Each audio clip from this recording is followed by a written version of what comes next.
Сайн байцгаана уу хүмүүс. Багш нар өнөөдөр та нартай хөдөлгөөний бодлогын төрлүүд болгон тэдгээрийг хэрхэн бодох талаар хичээл орно. За, хөдөлгөөний бодлогыг угталцах хөдөлгөөний бодлого, эсрэг зүгт хөдлөх хөдөлгөөний бодлого, хөөцөлдөх хөдөлгөөний бодлого гэж ангилдаг ахнэ. За, одоо бүгдээрээ хамтраад бодлого батцгаая. Аймгийн төв ба сумын төвөөс 2 морьтой хүн нэгэн зэрэг угталцан гараад 6 цагийн дараа уулзав. Нэгэн цагт 15 км, нөгөө нь түүнээс цагт 3 км-ээр илүү хурдтай явсан бол сумын төвөөс аймгийн төв хүртэлх зайг олоорой. За, бодлогын зураглал маань харагдаж байна тийм ээ. За, 1-р морьтой хүн маань 1 цагт 15 км/цагийн хурдтай, 2-р хүн маань 3 км/цагаар илүү хурдтай явсан. За, тэгвэл 2-р морьтой хүн маань 3 км/цагаар илүү гэж байгаа учраас 15 дээрээ 3-аа нэмэхээр 18 км/цаг. Энэ бол 2-р морьтой хүн 1 цагт явсан хурд байх. За, 1-р морьтой хүн маань 1 цагт 15 км/цагийн хурдтай 6 цаг явсан. 2-р морьтой хүн маань 1 цагт 18 км/цагийн хурдтай мөн ялгаагүй 6 цаг явсан. Тэгвэл 1-р морьтой хүн маань нийтдээ хичнээн километр зам явсан бэ гэдгээ олъё. 1 цагт 15 км бол 6 цагт хэдвэ гэдгээ олъё. За, тэгвэл 15-ыг 6-гаар үржихээр нийтдээ 90 км. Энэ бол 1-р хүний явсан зам. За, 1-р хүн 90 км зам явсан байна тийм ээ. Тэгвэл 2-р хүн маань 1 цагт 18 км/цагийн хурдтай мөн ялгаагүй 6 цаг явсан. Тэгвэл нийтдээ хэдэн километр явсан бэ гэдгээ олъё. За, 18-ыг 6-гаар үржихээр 108 км. Энэ бол 2-р хүний нийт явсан зам байх. За, тэгвэл 1-р хүн 2-р хүн маань нийт хичнээн километр зам явсан бэ гэдгээ олъё. Тэгвэл яах вэ хүмүүс?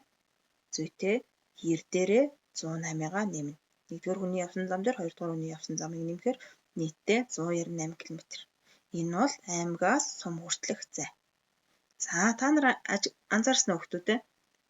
За, энэ 2 морьтой хүн маань урд урдаасаа явсан тийм ээ.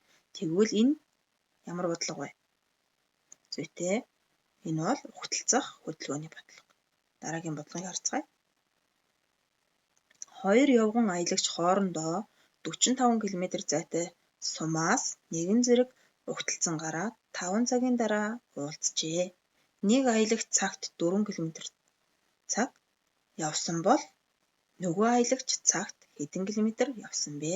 За, 1-р аялагчийн маань явсан хурд нь мэдэгдэж байна тийм ээ. 1 цагт 4 км/цагийн хурдтай 5 цаг явсан. Тэгвэл 2-р аялагч маань 1 цагт хэдэн км/цагийн хурдтай явсан нь мэдэгдэхгүй байна тийм ээ. Тэгвэл 1-р аялагчийнхаа нийт хичнээн километр явсныг олцгоё. За, 1 цагт 4 км/цаг явдаг юм чинь 5 цагт хэд явах вэ гэдгээ олъё. Тэгвэл 4-ийг 5-аар үржихээр 20 км. Энэ бол 1-р хүний явсан зам байна. За, тэгвэл нийтдээ 45 км-аас 20 км-ийн 1-р хүн явчихсан юм бол хэдэн километр үлдэх вэ гэдгээ олох нь тийм ээ. За, 45-аас нийт замаасаа 1-р хүний явсан замаа хасгаар 25 км. Энэ бол үлдсэн зам. За, тэгвэл 25 км-ийг 2-р хүн маань 5 цагт болсон.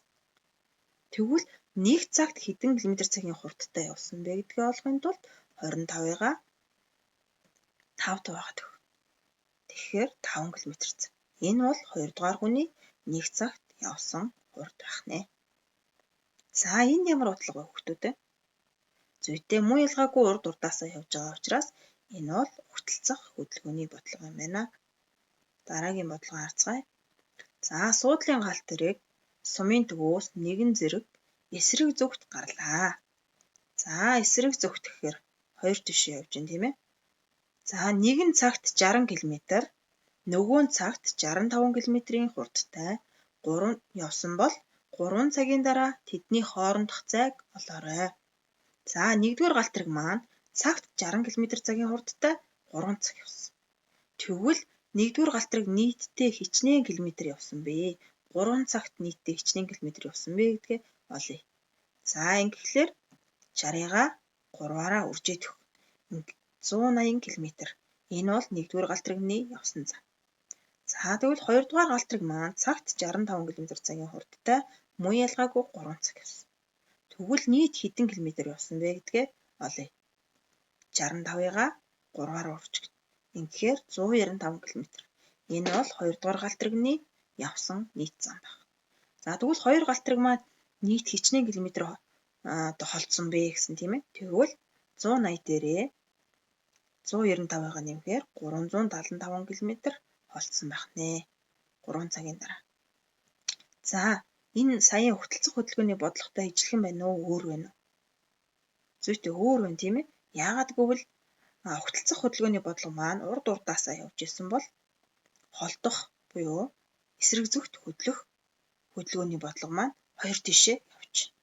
Тэгэхээр энэ бодлого маань эсрэг зүгт хөдлөх хөдөлгөөний бодлого байх нэ. Дараагийн бодлогыг харъя. За Улаанбаатар хотоос 2 онгоц эсрэг зүг чиглэн нисжээ. 3 цагийн дараа тэдний хоорондох зай 4110 км болжээ. Хэрэв нэгэн цагт 650 км/цагийн хурдтай нисдэг бол нөгөө онгоцны хурдыг олоорой. За 2 онгоц маань эсрэг зүг чиглэн нислээ. За 1-р онгоц маань цагт 650 км/цагийн хурдтай. 2-р онгоцны маань хурд мэдэгдэхгүй байна тийм ээ. За энэ хоёр 3 цагийн дараа 4110 км холдсон байсан. За тэгвэл 2-р онгоцны хурдыг олох нь тийм ээ. За 1-р онгоц цагт 650 км/цагийн хурдтай ниссэн бол 3 цагт хэдэн километр ниссэн бэ гэдгээ олох нь. Тэгвэл 650-гаа 3-аар үрчгээр 1950 км. Энэ бол 1-р онгоцны нийт явсан зам байна. За тэгвэл 4110 км-аас 1950-ийн 1-р онгоц явсан юм бол хэдэн километр зам үлдсэн бэ гэдгээ олъё. За тэгэхээр 4110-аас 1950-ыг хасгаар 2160 км зам үлдсэн байна. За тэгвэл 2160 км-ийг 2-р онгоц маань 3 цагт туулсан бол 1 цагт хэдэн километр цагийн хурдтай ниссэн бэ гэдгээ олох нь тийм ээ. За тэгвэл 2160-ыг 3-т хуваачаар 720. Энэ бол 2-р онгоцны 1 цагт явсан хурд байх нэ.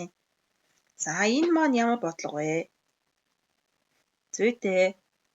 Мөн ялгаагүй эсрэг зүгт хөдлөх хөдөлгөөний бодлого байх нэ. Дараагийн бодлогыг харъя. Чон өөрөөсөө 320 м зайд байгаа туулайг хараад хөөв. Минут тутамд чон 54 м, туулай 38 м давхидаг бол чон туулайг хэдэн минутын дараа гүйцэх вэ?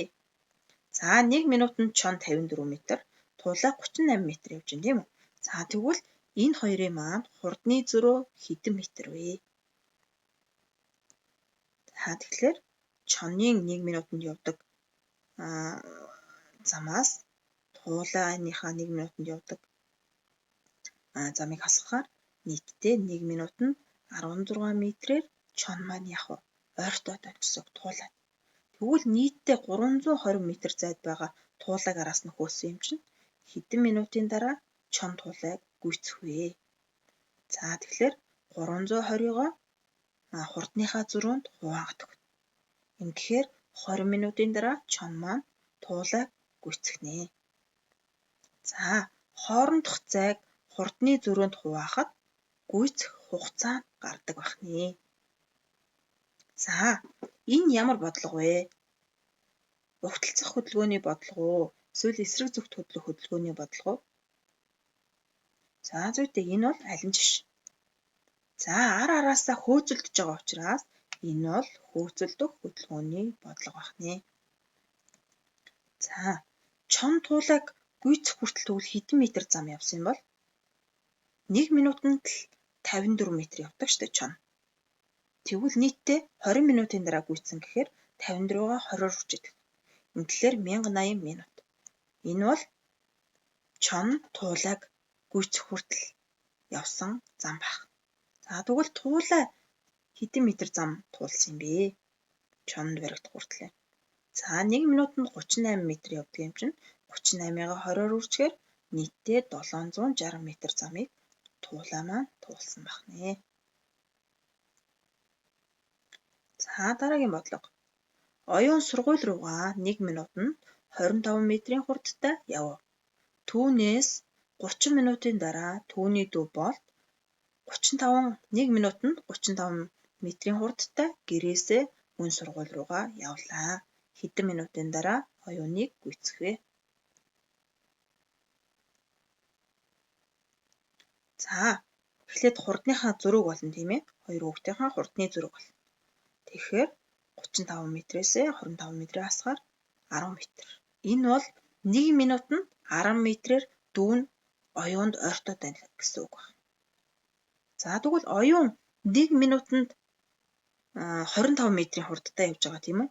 Тэгвэл 30 минутанд хэдэн метр явсан байх вэ гэдгээ тооцоолъё. За тэгэхээр 30-ыг 20-оор үржихээр нийтдээ оюун 750 метр явцсан байхад дүү нь араас нь гарсан байх нь тийм үү? Тэгвэл дүү нь хэдэн минутын дараа оюуныг гүйцэх вэ? За тэгэхээр 750 метрээ 1 минутанд 10 метрээр ордог юм чинь 10-таа хуваагдах. Ингэхээр 75 минутын дараа дүү нь оюуныг гүйцэхнэ. За энэ маань мөн ялгаагүй хөөцөлдөх хөдөлгөөний бодлого байна. За багш та нартаа хөдөлгөөний бодлогын 3 төрлөөс 2 бодлого тайлбарлалаа. За багшийнхаа тайлбарласныг үндэслээд хүүхдүүд маань өөрсдөө хөдөлгөөний бодлогуудыг ямар хөдөлгөөний бодлого вэ? Хөөцөлдөх хөдөлгөөний бодлого уу? Угталцах хөдөлгөөний бодлого уу? Эсрэг зөвхт хөдөлгөөний бодлого уу гэдгээ эхлээд сайн ялгах хэрэгтэй байна. Дараа нь өгүүлбэрийг маш сайн уншаад зурглалаа зөв хийсний үндсэн дээр бодлогоо бодож байгаарай гэж багш нь зөвлөж байна. За өнөөдрийн хичээл маань өгөөр өндөрлөж байна.